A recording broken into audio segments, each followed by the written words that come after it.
writing linear equations from tables and graphs. And in this, we're also going to see the transformation from point-slope form to slope-intercept form.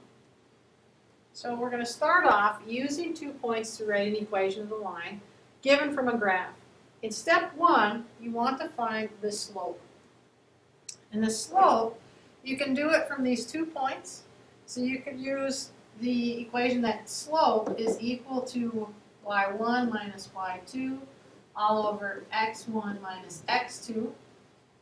So you can take the y values and subtract them. 3 minus negative 5. And then you can do the x values and subtract them. 2 minus negative 1.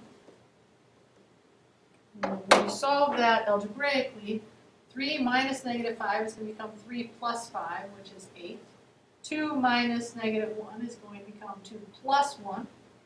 Remember, subtraction means to add the opposite, so you get 8/3. Now that is how you're going to do it algebraically using those 2 points. You could also use the graph to actually draw in what we call the slope triangle, which just means what's the vertical change, or the rise, over the run. And if you count the spaces, 1, 2, 3, 4, 5, 6, 7, 8 up, and 1, 2, 3 over would also give us a slope of 8 over 3. Now we have our slope. We're going to use either point to write the equation. And so I'm going to actually start with this point, 2, 3, where x is 2 and y is 3. So we start with our given form, y minus y1 is equal to m times the quantity x minus x1, where x1 and y1 are our points and m is our slope. So we get y minus, and we leave those values out. We kind of create those spots. The m is our slope, so we're going to put 8/3 in there. And the point, our x value is going to be 2, and our y value is 3. So our equation is y minus 3 equals 8/3 times the quantity x minus 2.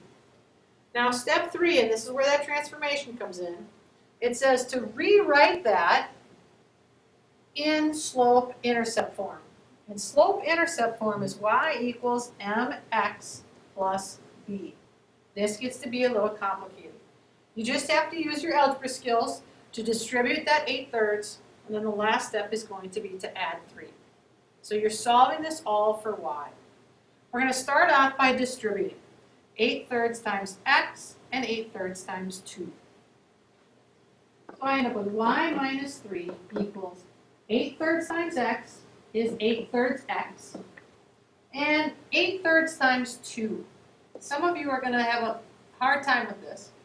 Really, every whole number you can divide by 1.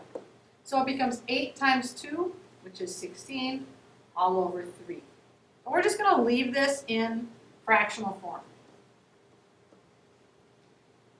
So it becomes 8/3 x minus 16/3. The last step is going to be getting rid of that minus 3. The opposite of minus 3 is to add 3 on both sides. And so some of you, again, have to figure out, all right, 16/3, it's a negative, and we're going to add to that 3. But 3 is a whole number. Another way to look at that is 3 over 1. But I have to have common denominators. I have to have something divided by 3. So how do I make, what would I have to multiply this by, top and the bottom, to make it something over 3? Well, 3 times 1 is 3. So I have to multiply both the top and the bottom by 3 to get 9/3. So I'm going to take negative 16/3 plus 9/3. And in the end,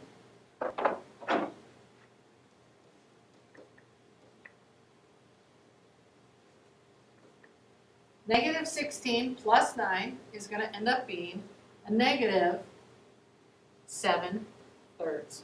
So the equation in slope-intercept form is y equals 8/3 x minus 7/3. And from that, you can figure out that the y-intercept is a negative 7/3, or approximately negative 1 or 2.3, which you can see here. Here's our example there of the y-intercept. And the slope is still 8/3, still a positive 8/3. Now the second thing is, if you've got a table, how do I write the equation? And the first thing is to find the rate of change for consecutive ordered pairs. And the rate of change is the change in y divided by the change in x. So this change in y, -7 to get to -3, would have to go up 4 units. Now to go from -11 up to -1 would be a positive 10 units. So that change would be 4/10. And I'm going to check that as well. To go from -3 to -1 would be a positive 2 units. To go from -1 to positive 4 would be a positive 5 units. So that would be 2/5. And I look at the next one. -1 up to 5 is actually going to be 6 positive units. And from 4 to 19, that difference is 15. So each of those changes, although they're different, 4/10, 2/5, and 6/15, they are all the same rate of change because I can reduce all of them all the way down to 2/5. So in this case, the rate of change here is 2/5. You're just trying to find what the change is between two consecutive numbers, two consecutive points. Now we're going to use that and one of those points. It doesn't matter which point you choose, they're all the same. So we start off y minus, leaving those spaces again, x minus, and I'm going to choose a point. I'm going to choose 4, -1, because I want you to see what happens when we put in that negative value for y. So I'm going to put in -1 for y. I'm going to put a positive 4 in for x, and a slope, which was 2/5. Now I can leave it like this, and some of you may feel that it's a little bit easier to read if I put parentheses around that -1. Or you could rewrite it. Whenever I subtract, it really means to add the opposite. So it's really y plus 1 is equal to 2/5 times the quantity x minus 4. Those are equivalent, and I don't care which one you use. Both would be correct.